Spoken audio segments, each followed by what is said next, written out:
Muchas gracias, Camila. Quienes han seguido Forbes por muchos años saben que mi background, antes de ser editor en jefe, es liderar la cobertura de tecnología. Por eso este panel nos emociona muchísimo. Quiero darle la bienvenida en un primer lugar vamos a invitar a Ángela Mendoza, gerente de Uber en Colombia.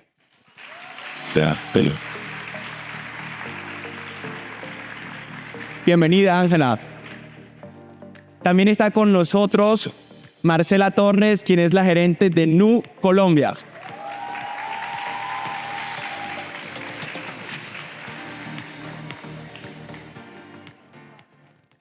Y también está con nosotros Natalia Arévalo, gerente de TikTok for Business en Colombia.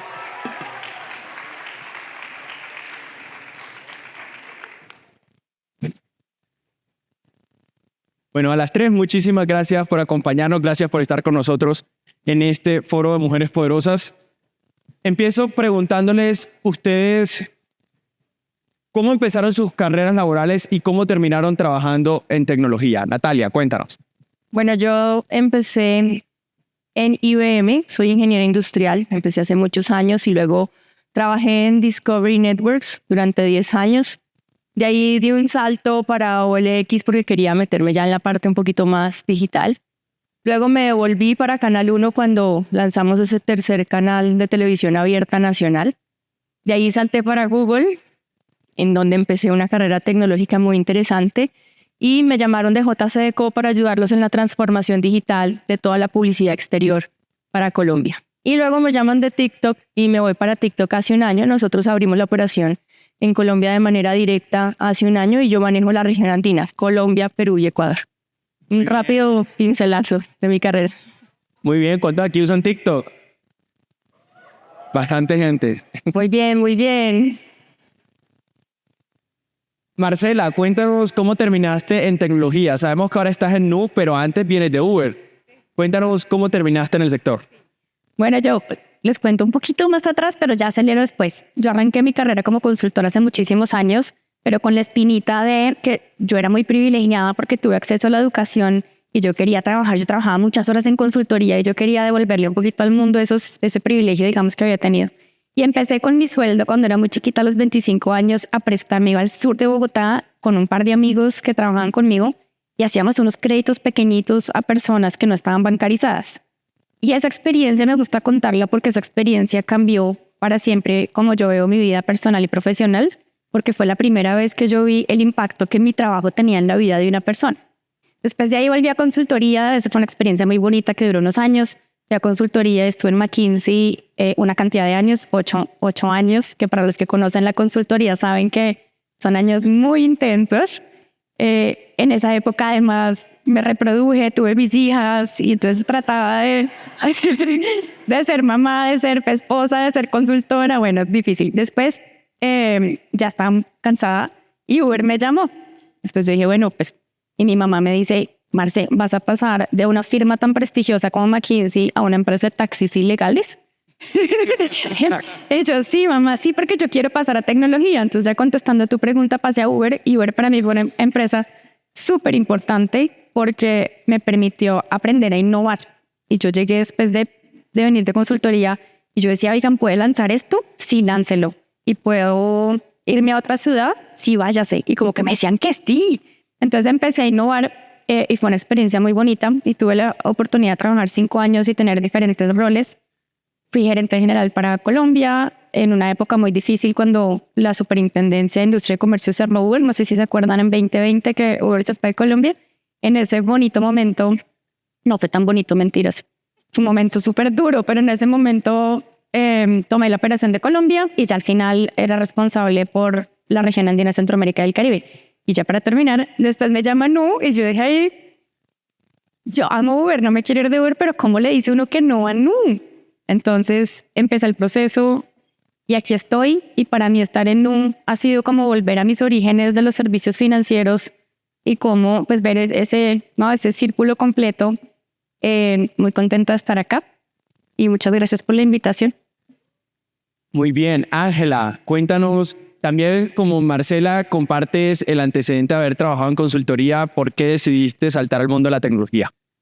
Sí, yo parto de súper tradicional. La verdad que mi primer trabajo fue haciendo asesorías en riesgo financiero. O sea, yo asesoraba a compañías para que determinaran cuál iba a ser su estrategia con la volatilidad de precios del mercado, de precios de tasas de interés, tasas de cambio. Entonces era un tema completamente diferente y mi vida yo me la imaginaba siendo pues la presidenta de algún banco o algún tema mucho más financiero. Bienvenida.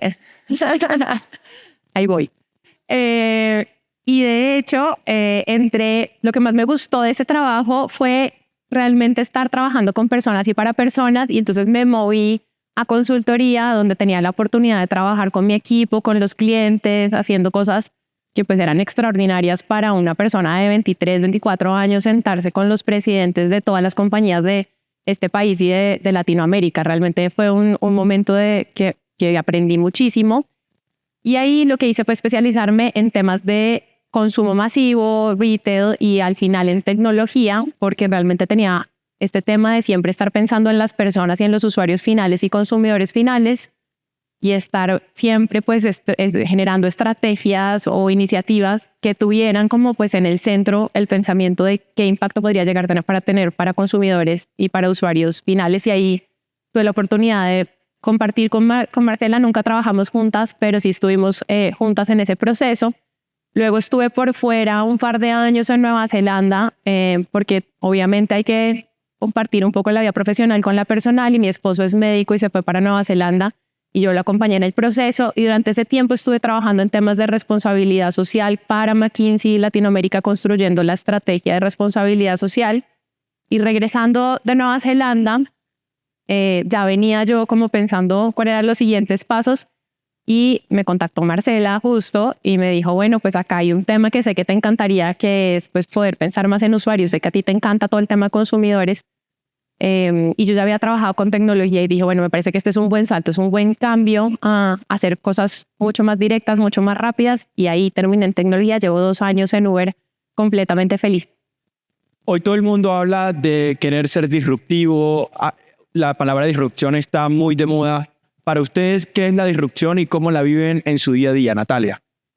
Yo creo que cuando uno dice disrupción, dice, bueno, ¿de qué se trata y cómo puedo llegar a hacer algo diferente, ¿no? Y cuando yo veo el día a día con TikTok, incluso ahorita lo hablábamos, y es, para mí, yo empiezo el día con TikTok y termino el día con TikTok. ¿Cómo puedo encontrar contenido en una plataforma que me ayude a ser mejor durante mi día? Y para mí eso es disrupción. ¿Cómo cambias tú esa dinámica? ¿Cómo cambias tú de pronto un estado de ánimo? ¿Cómo puedes llegar a tener contenido y encontrar formas diferentes con contenido auténtico dentro de una plataforma? ¿Cómo haces que cambies ese chip y digas, bueno, hoy me voy a despertar porque voy a hacer esto, esto y lo otro? ¿Y cómo en una plataforma encuentras eso? TikTok ayuda a las personas a hacer mejores o las marcas o la comunicación o las ventas, o el contenido per se. Entonces creo que hay un clic dentro de lo que uno hace que le apasiona, que por lo que uno trabaja todos los días en donde uno trabaja, y ahí es donde encuentra uno ese cambio y esa forma de hacer las cosas diferentes. Para mí eso es la disrupción, hacer las cosas diferentes. Marcela. Sí, creo que lo has cubierto casi todo. Yo le agregaría el componente tecnológico. Normalmente esos cambios de trayectoria de una industria se logran con cambios de tecnología. Pues le agregaría solamente eso, lo que ya mencionó Natalia. Ángela.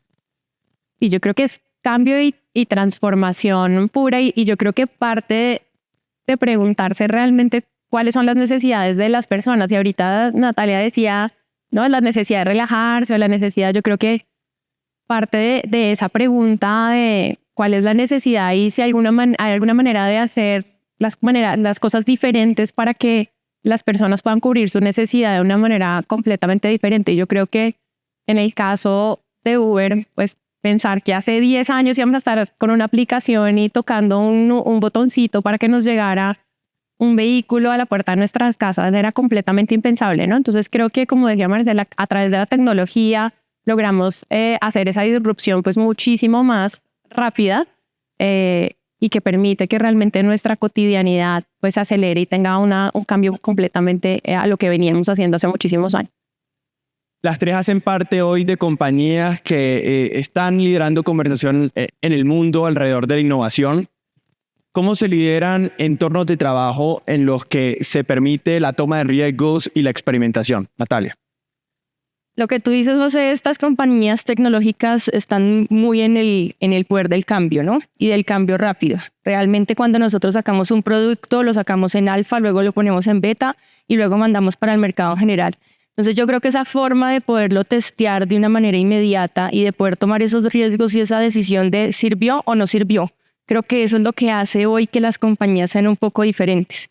Hay compañías que son un poquito más difíciles de moverse para tomar una decisión de si puse algo en el mercado y tengo que devolverme. Yo creo que lo que hace que una compañía hoy, como las compañías nuestras digitales, es que sean muy rápidas en esa toma de decisiones para poder decir, funcionó o no funcionó, cojo camino A o cojo camino B. O qué puedo mejorar de ese producto. Y eso es lo que hacen esos alfas y esos betas y estos testeos que hacemos a nivel regional. Marcela. Bueno, yo creo que para que la innovación se dé, tiene que haber cultura de innovación en la empresa, porque no es como que cualquier empresa puede ser innovadora, no necesariamente. Tiene que haber procesos, tiene que haber cultura. En el caso de Nu, por ejemplo, resaltaría que uno de los valores es retar el status quo. Y David, por ejemplo, siempre dice que estamos en el primer minuto del primer tiempo del partido. A mí me toca decir que estamos en el primer minuto de la primera etapa de montaña, porque ahorita patrocinamos un equipo de ciclismo. Pero esa sensación que estamos empezando, aunque no en el mundo acabamos de celebrar 100 millones de clientes en Colombia, ya llegamos a nuestro primer millón de clientes, que uno podría pensar, ya chuleado, ¿no? Ya lo lograron. Pero tenemos todavía esa mentalidad de estamos en el primer minuto todavía. Y esa mentalidad de estar en el primer minuto te abre las puertas a que la innovación se permite, y a que además se permite y se vale recalcular. Si te fuiste por acá y no funcionó, pues se vale recalcular. A nadie le gusta fallar, pero fallar es parte del proceso de innovar. Eso, digamos, a nivel de cultura creo que es súper importante. Y a nivel de proceso, aunque se vuelve muy táctico, muy rápido, creo que tiene que haber procesos, porque la innovación no es algo que tú haces así, innovas y ya listo, lo lograste, sino que tienes que tener procesos sistemáticos para la innovación. Tienes que poder planear un experimento, tienes que hacerlo por fases, como decía Natalia, tienes que establecer métricas para poder decidir si esa iniciativa funcionó o no funcionó. Y tienes que tener procesos de retroalimentación para poder aprender como organización, porque si no, lo que pasa es que cada equipo o cada grupo va a hacer su innovación, pero la organización no está aprendiendo y no está construyendo sobre lo que hizo el de al lado. Y un aprendizaje tal vez en innovación muy personal, y Fela, yo creo que me puede dar la razón, es que cuando como les conté, cuando yo llegué a Uber y me dejaron innovar tanto, yo dije, ¿qué es esto tan chévere? O sea, yo puedo proponer, y la primera vez que lanzamos un producto y después lo empezamos a ver en otros países, se volvió súper emocionante.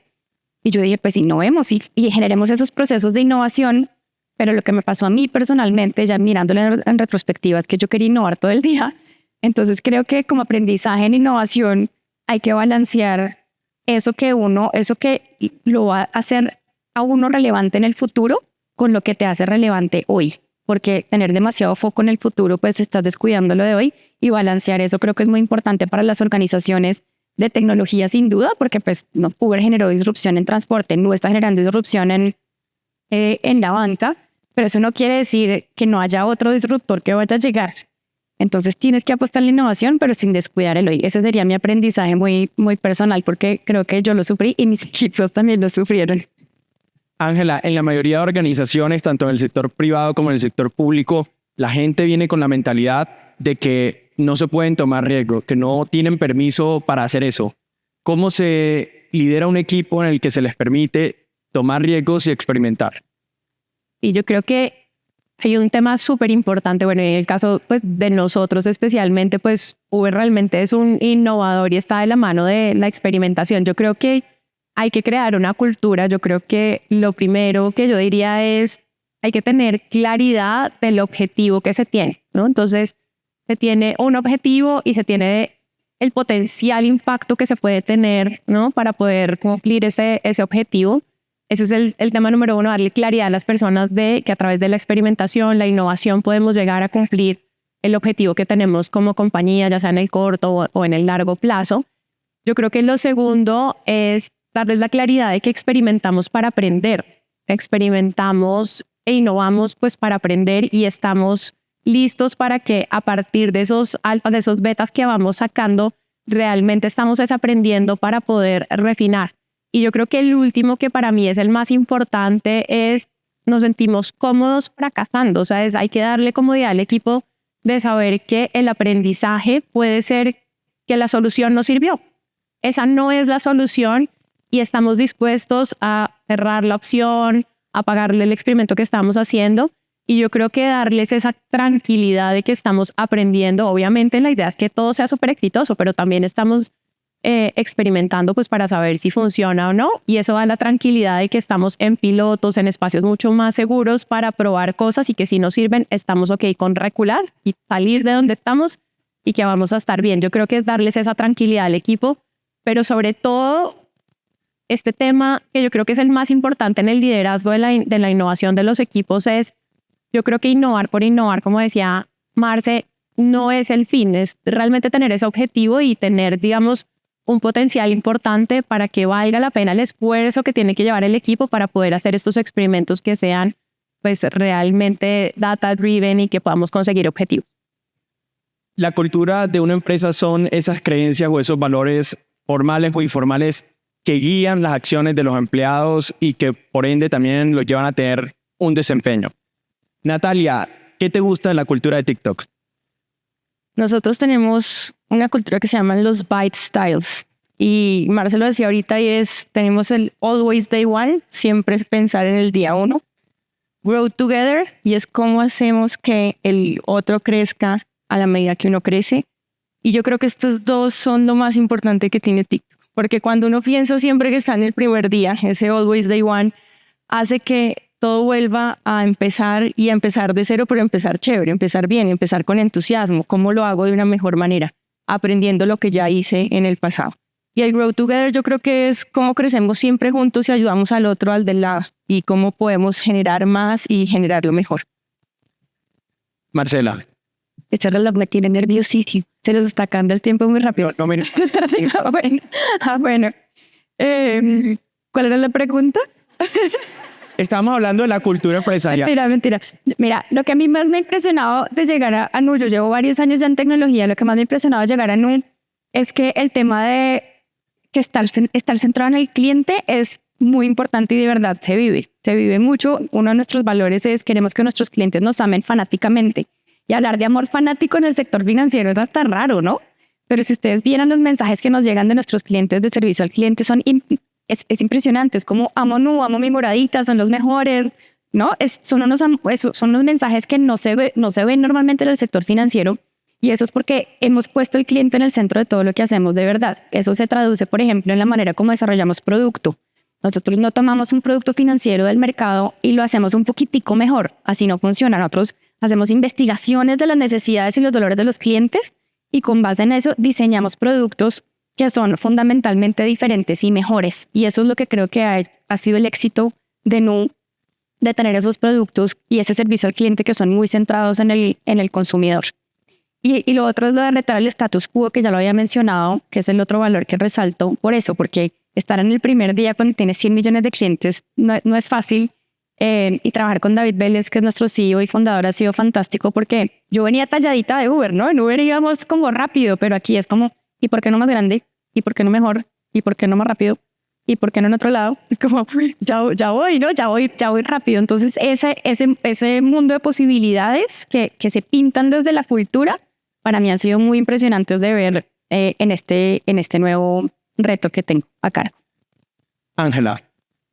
Mira, nosotros tenemos como misión poner el mundo en movimiento a través de la tecnología y yo creo que lo más importante para poder como construir cultura es tener una misión clara.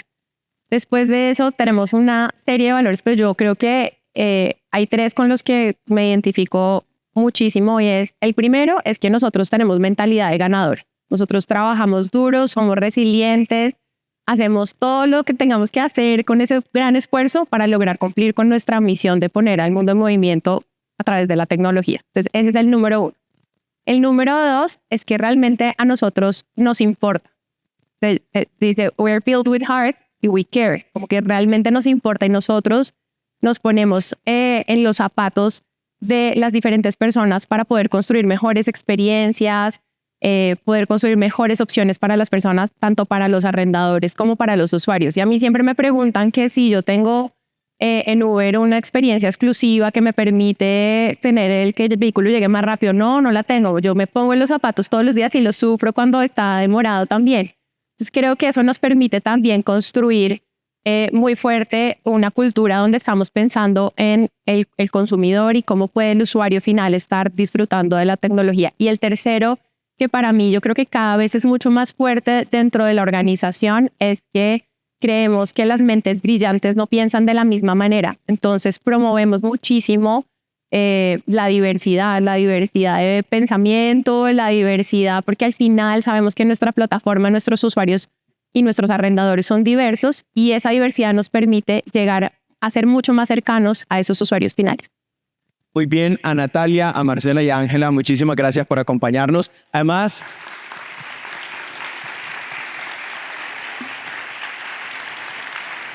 las tres estuvieron este año en la lista de las 100 mujeres poderosas, así que otro aplauso para ellas.